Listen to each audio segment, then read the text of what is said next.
हामीले चाहिँ नयाँ शुभ कार्य गरिन्छ त गरिँदैन हैन 46 मासक हो विस्कम्भ व्याघात शूल वज्र गण्ड अति गण्ड यी गण्ड योगेशु क्रमशः यी योगहरुमा चाहिँ विस्कम्भ योग व्याघात शूल वज्र गण्ड अति गण्ड यी यो गण्डमा चाहिँ क्रमैले त्रेङ्कार थाङ्क रस पूर्व घटिका हानेको क्रमैले विस्कम्भ योगमा चाहिँ 3 घटी अनि व्याघात योगमा चाहिँ अंक भनेको 9 घटी अनि त्यसपछि व्याघात शूल योगमा चाहिँ 6 घटी यसरी यी योगमा यति घटी पनि अशुभ काल हुन्छ अनि त्यस्तै प्रकारले लत्ता पात युति वेद जामित्र यी लत्ता पात युति वेद जामित्र तपाईले यी कुराहरु चाहिँ त्यही विवाह प्रकरणको 20-21 श्लोक हेर्नु त्यही चाहिँ छ है पहिला पढेका लत्ता पात एकपल्ट हेर्नुस् तपाईहरुले पढेको कुरो एकपल्ट हेर्नु अनि त्यसपछि नबुझे अनि फेरि सोध्नु होला ती पनि अशुभ काल हुन् त्यो पनि जोड्नु पर्यो शुभ कर्ममा त्यसपछि लत्ता भनेको त के अन्त्यग्रतो लत्तया भन्छ नि के अरे लत्ता पञ्चको पाप वर्गम अशुभम हो लत्ता भनेको चाहिँ के अन्त्यग्रतो लत्ता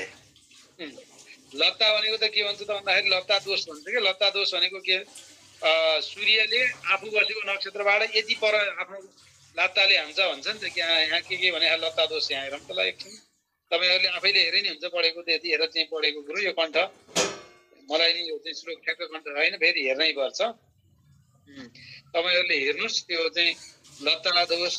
पात दोष यो चाहिँ विवाह प्रकरणमा ती ठ्याक्क पढाइ छन् अन्तिमतिर हैन अनि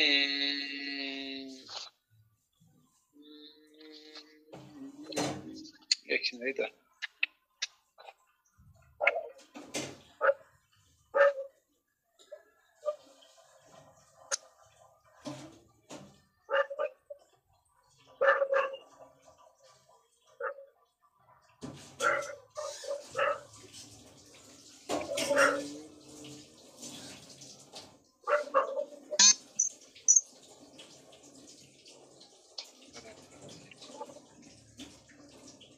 अन्त्यग्रतो लत्तया भन्दै गरे कतातिर लत्ता दोषको विकस्तदैकार गलह एक चण्डाय चाविसे भम तत्र चण्डायुधम सागनन गुदाधरम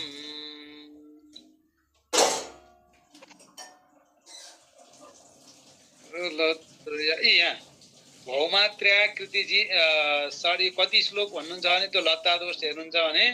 16औं श्लोक विवाह प्रकरणको 16औं श्लोक के भनेको छ भौमात्र्याकृति षड जिनाष्ट नखभम अन्त्यग्रतो लत्तया भनेको छ नि मंगलले है भौमात्र्याकृति षड जिनाष्ट मंगल जुन नक्षत्र छ मंगल बसेको नक्षत्रबाट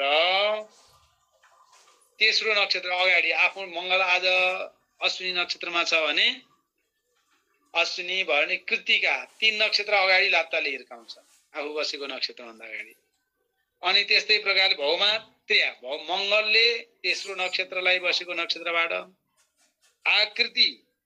मंगलपछि के बुधले 22औं नक्षत्र आफू बसेको नक्षत्र भन्दा अगाडिको 22औं नक्षत्रलाई लात्ताले हिर्काउँछ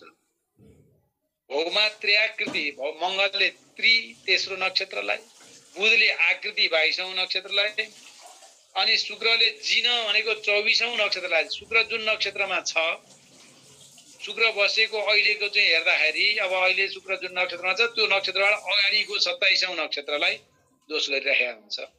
यी सबै ग्रहका अलग अलग चाहिँ लत्ता दोष हुन्छ त्यसकारणले यो लत्ता दोष पनि शुभ काममा त्याज्य हुन्छ अब यसरी मोटामोटी एकदम मसिनो तरिकाले भन्दा नि अब तपाईहरुले परीक्षा मोटा मसिनो तरिकाले त हामीले पढेकै यो चाहिँ यसलाई पढ्नुस् राम्रोसँग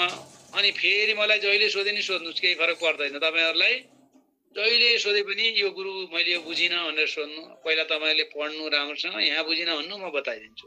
तर अहिले के गर्नु त भन्दाखेरि मसिनो तरिकाले अब गएर तपाईँले अब अहिलेको चाहिँ समयमा परीक्षालाई तयारी गर्ने किसिमले पढ्नुहोस्। अहिलेको चाहिँ समयमा तपाईँले मसिनरी पढ्न हो भने तपाईँको यही त्याज्य प्रकरणमै तपाईँ अल्मलिन्छ परीक्षा आउने बेलासम्म। अनि त्यसपछि अनि परीक्षा कसरी चाहिँ दिने, अरू त पढ्न फेरि अरू पढ्नै भ्याइन्न। त्यस कारणले अहिले परीक्षालाई तयारी गर्ने किसिमले पढ्नुहोस् है। अब यी लता दोषहरू भए, व्यतिपातहरू दोषहरू भए, अनि विद्या नक्षत्रहरू होइन, अनि त्यसपछि